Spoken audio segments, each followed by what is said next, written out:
Бұл конституция дегеніміз енді заңдардың атасы ғой. Кез келген заңнан биік тұрады, кез келген жарлықтан биік тұрады. Бұл әр қайсымыздың тағдырымызға, өмірімізге тікелей қатысты құжат. Осыдан бастап тарайды басқа зат. Енді бірақ қана мәселеге тоқталайын, қалғанын айтып шықты ғой. Кешелі бері қарап отырмын комментарийға. Мынандай пікірлер де жазылыпты. Осы жыл сайын референдум өткізесіңдер, 3 жыл сайын сайлау, бізге завод керек, бізге фабрика керек, бізге өндіріс керек деген сияқты пікірлер жиі жазып жатыр.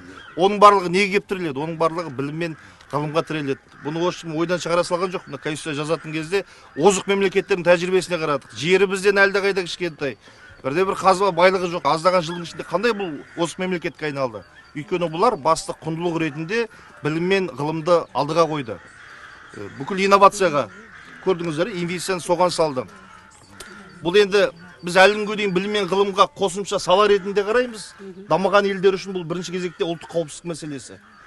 Енді бұл тәуелсіздік деген тек қана шекараны шегендеп алу емес. Біздің үстімізде киген шапандар шетелден алатын болсақ, азық-түлік дүкеніндегі жарысы шетелден келетін болса, сен қаншалық тәуелсізсің?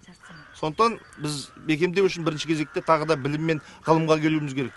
Әлем өзгеріп жатыр. Сондықтан біз осы конституцияның жаңа кіріспесіне біздің басты құндылық ретінде адамның өмірі, қауіпсіздігі және стратегиялық бағыт ретінде осы білім, ғылым, инновацияны көрсетіп отырмыз.